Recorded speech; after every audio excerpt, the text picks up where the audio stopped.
तो यहाँ पर जो अजामिल का जो वर्णन किया जा रहा है, तो उसने स्तंभ्यन आत्मना आत्मानम, उसने अपने द्वारा अपने को रोका। हाँ, और कितना रोका? यावत सत्वम, जितनी बुद्धि, जितनी उसकी बुद्धि थी उतना उसने रोका।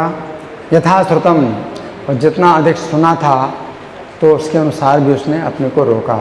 न शशाक समाधातुम, लेकिन वो जो है समाधान नहीं कर पाया, मन को जो है समझा नहीं पाया। मनोमदन वेदितम, क्योंकि कामदेव के द्वारा मन जो है उसका कंपित हो रहा है, तो वो नहीं कर पाया। तो पहली बात तो ये है कि उसने बहुत प्रयास किया और यथाशक्ति उसने प्रयास किया। तो आजकल तो ये इस तरह की शिक्षा नहीं दी जाती है, आजकल तो उल्टी शिक्षा दी जाती है। बचपन से ही बच्चों को शिक्षा दी जाती है कि सब भोग, कि जो जीवन में भोगने के लिए मिला है, तो बच्चे को भी जो है सब दिखाए जाते हैं, सब दृश्य दिखाए जाते हैं, है ना। तो आज की शिक्षा इतनी गलत है, लेकिन उसने जो है अपने को रोकने का प्रयास किया। अब यहाँ पर एक बात ये भी विचार करने की है कि वो चूँकि बिल्कुल अकेला था, अगर उसके साथ में कोई एक व्यक्ति भी होता और वो अगर आपस में बातें करते तो उससे भी जो है उसको बहुत बल मिल जाता। जैसे कि गिरडा कैलाश मंदिर में हमारे मंदिर के जो प्रेसिडेंट थे, कृपानिधि प्रभु थे, तो बता रहे थे कि जब वो बच्चे थे, विदेशों में तो ये दृश्य हमेशा दिखाई पड़ते हैं, तो दीवार के पीछे जो है एक स्त्री पुरुष हैं, वो जो है मिल रहे थे। तो ये बच्चे थे, तो वो देखने लगे, तो माता थी उनकी साथ में, उन्होंने कहा कि मत देखो उधर, उधर मत देखो। तो ऐसे उन्होंने कठोरता से मना किया, और शिष्टाचार के अनुसार जो है उनको पता चल गया कि ये शिष्टाचार है कि उधर देखना ही नहीं चाहिए। तो इस तरह से ये बड़ी शिक्षा मिलती है, कोई व्यक्ति अपने साथ में हो और बड़ा व्यक्ति हो जो कि उसी समय तुरंत गाइड करे, शिक्षा दे, तो एक तरीका ये भी है।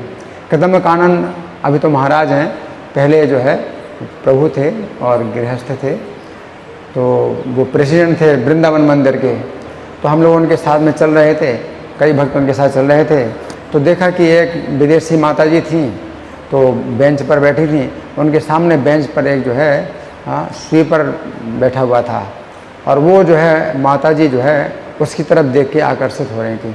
तो कदम कानन प्रभु जब उधर से गुजरे तो उन्होंने मतलब पूछा क्या, तो वो माताजी जो है अपने पासपोर्ट और जो है सब वीसा है वो सब दिखा रही थी, दिखाने लगी, एक प्रकार का बहाना। तो कदम कानन प्रभु ने देखा, उसका सब पेपर देखा और चल पड़े, और फिर हंस कर के बोले सब भक्तों से कि देखो ये देवी जो है एक नीच पुरुष से आकर्षित हो रही है, हंस कर के बोले। तो मतलब इस तरह से क्या है कि एक नफ़रत की भावना पैदा होती है। तो जब कोई अपने से ज़्यादा अनुभवी व्यक्ति होते हैं और वो जो है अपने अनुभव बताते हैं, तो जो उनके साथ में होते संगी होते हैं तो उनको अनुभव प्राप्त होता है।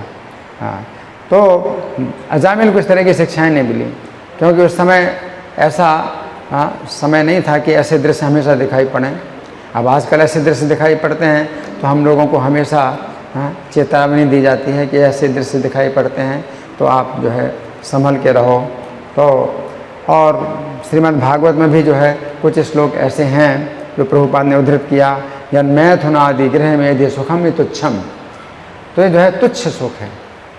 कंडू इन्हें करियो रिव दुख दुखम, तो ये तो जो है ऐसी खुजली है जिसको कि खुजलाते हैं तो और दुख से और दुख बढ़ता जाता है ना।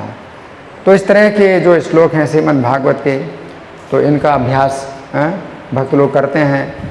और गीता में भी 5:22 यही संस्पर्शा होगा दुख यो न एवते, ये जो दुख उत्पन्न करते हैं जितने भी भोग हैं इस स्पर्श के द्वारा जो भोग प्राप्त होते हैं, दुख यो न एवते आद्यंतवंतः कौनते ते सुरमते बुधा, तो बुद्धिमान लोग इनमें रमते नहीं हैं। लेकिन जहाँ तक अजामिल की बात है, उसने भी सब बातें सुनी, श्रुतम का मतलब है कि उसने सुना है, सब ज्ञान सुना है, लेकिन उसको नहीं रोक पाया। इसलिए प्रभुपाद बताते हैं भक्ति की विशेष आवश्यकता है कि आप जो है भक्ति में लगिए, और अगर आप भक्ति में नहीं लगते हैं तो ये सब ज्ञान की बातें अगर आप सुनते भी रहते हैं लेकिन तो भी आप उसको रोक नहीं सकते हैं, है ना।